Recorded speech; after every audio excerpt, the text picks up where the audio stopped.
Hello everyone and welcome back to Desktop Dungeons. So, let's do the daily for today. Venture Cave, Elf Thief. Okay, well Venture Cave is, well it's Venture Cave, there's really no worries here.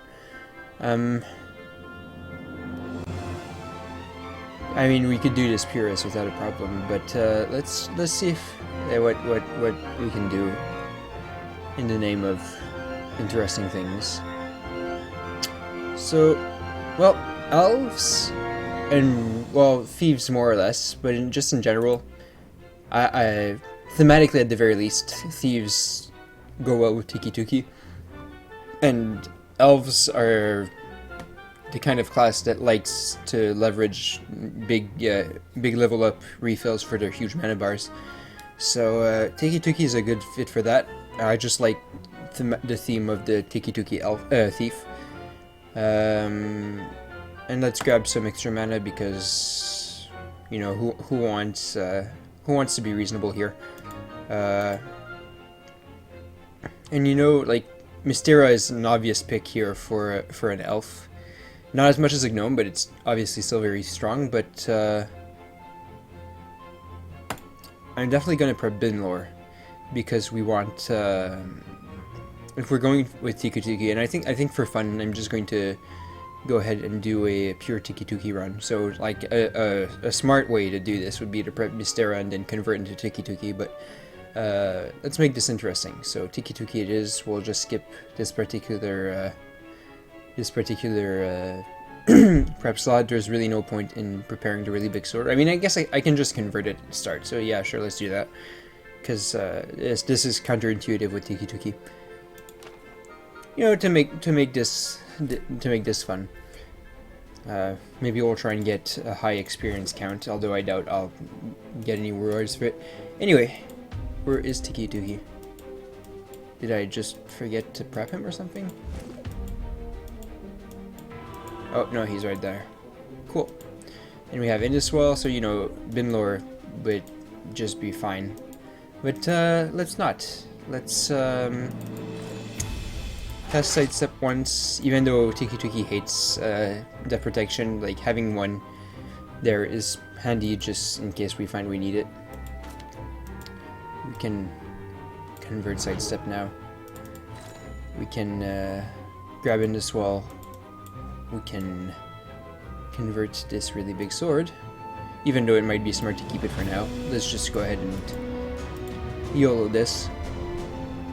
And let's grab Get in there because that's the best part about worshipping Tiki Tuki from the start. We've got a Gorgon here. Now obviously we didn't, to prep Tiki Tuki, we didn't get Magnet Fireball, which would be my normal, oh, and we get a Secret Sub-Dungeon, which is very nice.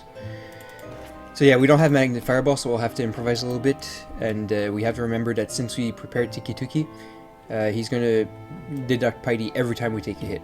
So that's a pretty big deal. Usually what you do when you start Tiki Tuki from the start is you give him a bit of gold to boost your Piety a bit at the start. I'm going to hold off on that just until I have a better idea. Like, okay, Gloves of Midas, I don't know. Basically, that's pretty much an insta-buy. Especially with Tiki Tuki. I'll hold off just for now because, again, it's always good to see the bigger picture.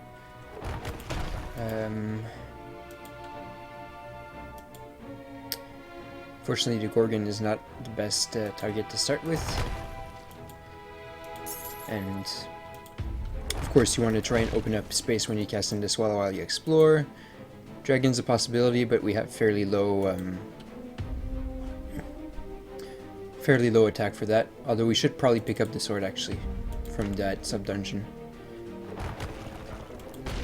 Hopefully this opens up some exploration for later. And the Bear Mace is obviously very nice as well. Actually, obviously, what I can do here is just desecrate Binlore. And, okay, that's interesting. I have no clue if the stone skin is not affected by Binlore's punishment, or if the fact that I have 6 stacks compensates. for that. That's just something interesting to think about, I guess. That being said,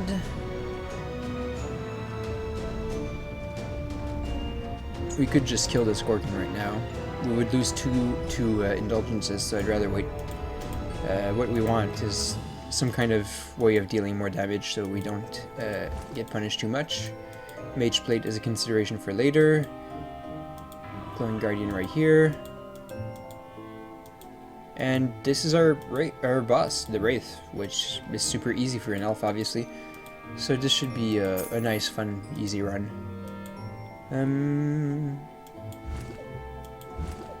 Obviously I'm wasting a lot of exploration at the moment, but I'm perfectly comfortable with that.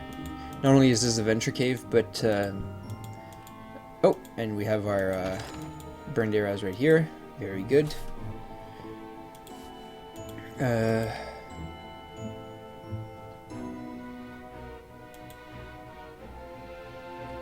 Oh, and we can just hit this guy once and then cast Get in there, so it's all good. Right. Remember to cast Get in there every time. Every time you attack, that is. And of course, get Tiki's Edge when you can. Also get dodging when you can. Poison's a secondary consideration, obviously, but oh, and since we're going to level up, we can dodge. That's nice. Cast Get in there again to stack dodge chance.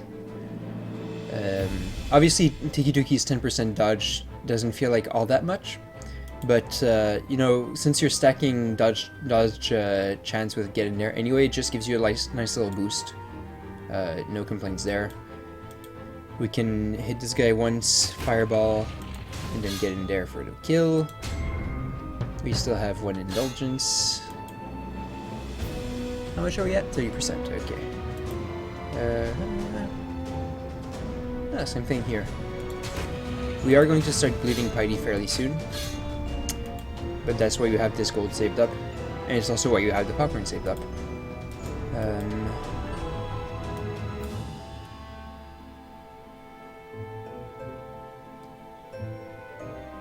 Let's fill up our mana just a bit.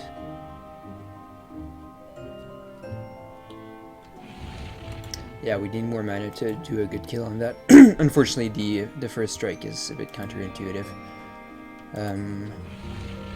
This would be a very nice juicy kill, but it's not really feasible at the moment. We can also have a look at this one. This is actually not a bad idea because we get a guaranteed booster there.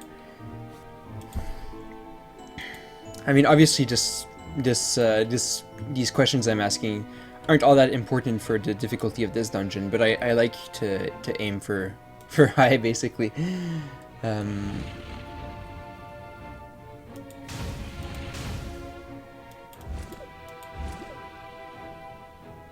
42, so I could actually like buy the Bloody Sigil and tank a single hit, then use my death protection, but obviously that would cost me a lot of piety. But this is what I do when I play these like lower difficulty dungeons. I always aim for really high level kills. It's a nice bit of a challenge. You can try and do them without using potions, but often like using potions is actually the right call because the amount of bonus experience you get more than compensates for the boost. Ooh, Elven Boots. Oh, it's so tempting. Unfortunately, if I buy those, I won't be able to get a quick little boost in Tiki-Tuki Piety. I would also be unable to get the Bloody Sigil. So maybe this is a bit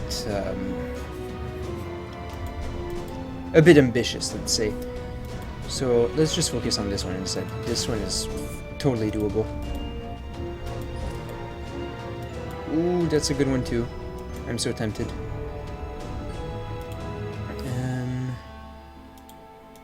Yeah, let's totally get this one. You can get some ridiculous streaks with that one. It's less, it's more of a resource saver than a reliable thing, but it's so much fun.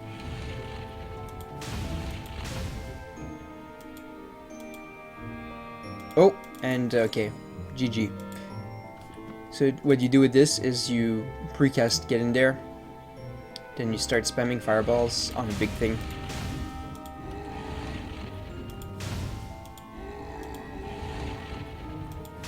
And then you kill it.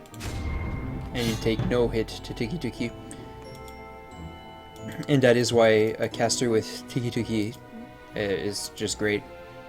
You get, especially if you have Blood to Power, you get the free guaranteed Get In There, you get bonus XP on your kills, and like getting those really higher level kills will leave a ton of popcorn for both easy piety and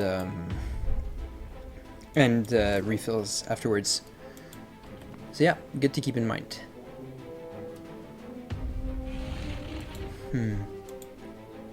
All I kind of really want here is more conversion for fodder. Actually, I don't really need Endless Wall, and these gloves are actually going to get me a lot of gold over time. So let's grab that. Again, I'm being fairly wasteful with my exploration because I'm not too worried about it. But you know, 3 fireballs from the start is pretty good.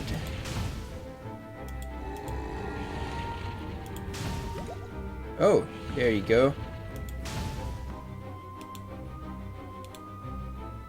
Saves a bit of resources. I think since this is a very open dungeon, like where you cast Blood to Power isn't a huge deal. And the goo blob here might be a good target for my next attempt. Help me, I don't really plan on using, so more mana is good.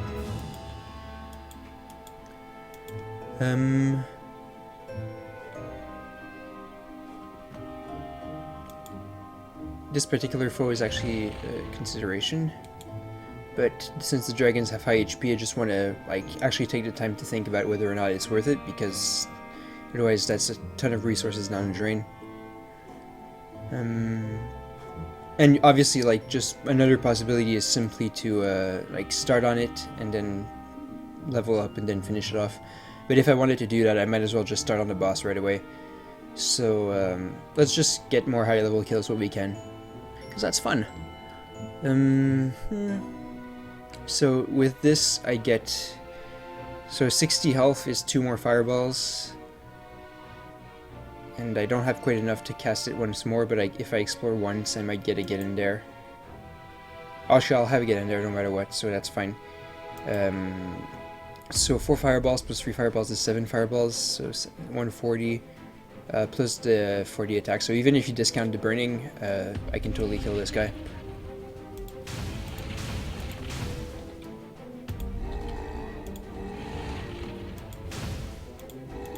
Oh wait, I calculated way too many. I counted 4 hits of this as 4 fireballs. That's totally not the right thing.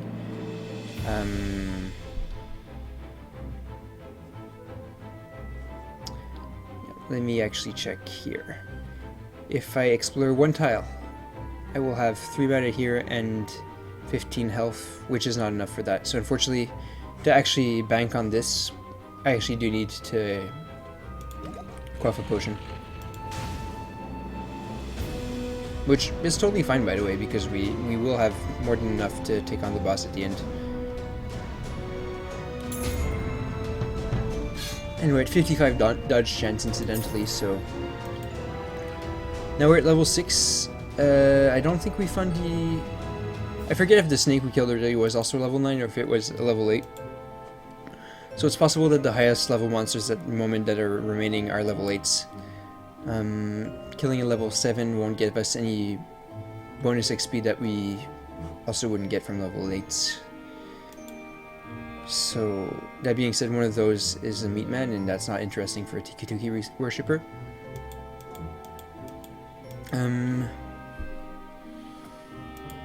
Yeah, poison is basically not even a consideration here. So, just trying to see if there's anything else that we might do. Not really. I can get more mana, basically. Actually, I'm curious to see if we could fireball down this this meat man. don't normally do this ever because it's super inefficient. But with our Dragon Soul, it's actually a possibility.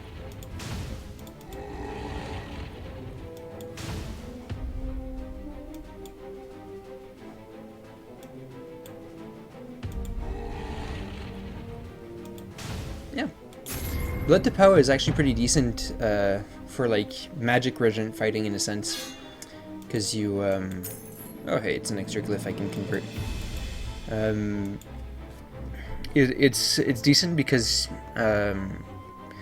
you regenerate both the health you need to cast it and some extra mana as you explore. So it means you cast fireballs faster, but it's extremely costly in black space, so it's not something you want to do if you're short on resources. Sometimes it's best to just focus on lower level kills that'll consume less resources individually. And I'm fine with doing this just because I'm fine with hitting the Gorgon without physical attacks, just because it saves some piety. In fact, I'm probably going to take a hit here, but that's totally fine. Because even when you take a hit from a first strike lower level monster, you still get a net gain of 2 piety. But you have to remember that you take the damage first, and so if you're at 0 piety, you still get the punishment, and you don't ever want to get Tiki-Tuki's punishment.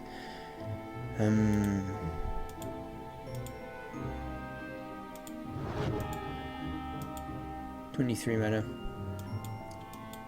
At 24 mana, you get like a full fireball. 4 fireballs, which is kind of neat. So we should try and get to that. I could always just convert the Viper Ward. And the reason I'm fine with exploring this, even though I'm relying on Bullet to Power, is that I still have a bunch of black space from these sub dungeons.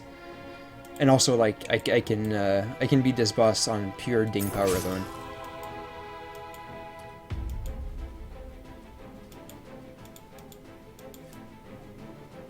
So, I think we're basically done here. There's really not... I mean, I can kill this guy for more bonus XP, but at this point I'd rather just fight the boss. So let's do that. Actually, you know what? Think about it. I can convert these later. And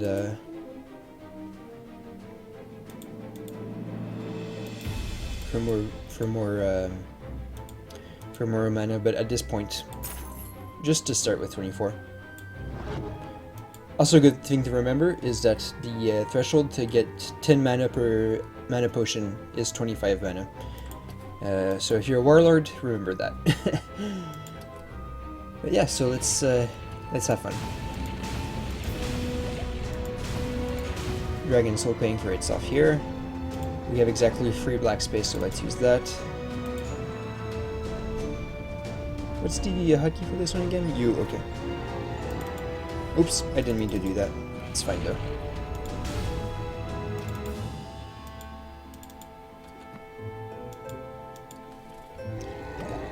Oh wait, I forgot that I shouldn't be doing that here. But again, like, I'm totally fine.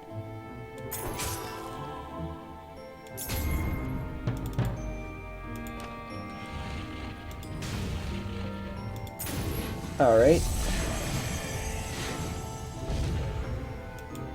So that was it. Let's continue casting some fireball, shall we?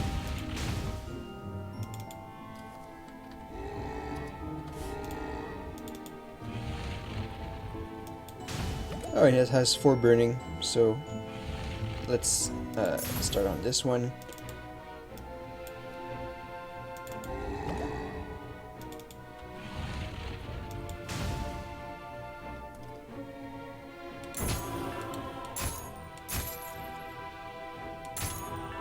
Let's level up here. Might as well get Tiki's Edge when it comes up.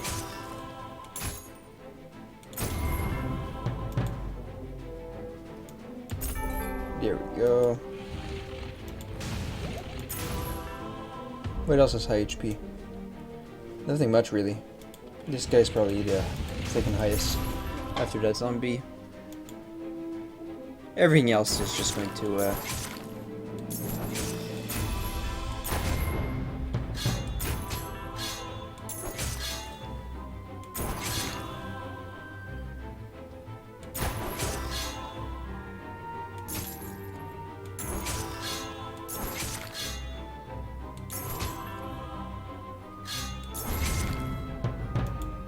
There we go. Prestige of 1. Not bad. Not a huge deal when you're worshipping Tiki-Tuki, but incidentally, although this is super not important, I left this one for last just in case the 25% dodge proc. No. Could have gotten me just a bit more piety. So, yeah. We're pretty well off here. And if you're struggling with your Kingdom Gold, then you can use Tiki-Tuki piety to transform one potion into these more expensive potions so that when you exit the dungeon it sells for more.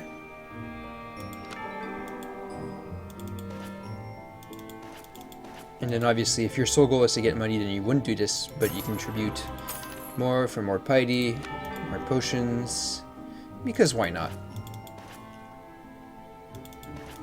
And yeah, I mean obviously there's really not all that much to say about this particular dungeon run. It's just a fun little thing, but yeah, Elves of Tiki-Tuki, give it a try if you haven't.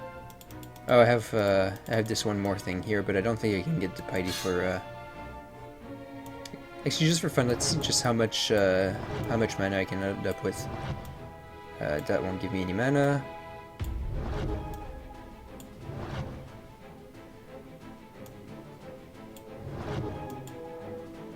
What's the most CP here? This one's pretty decent, but oh, that's an excellent conversion rate.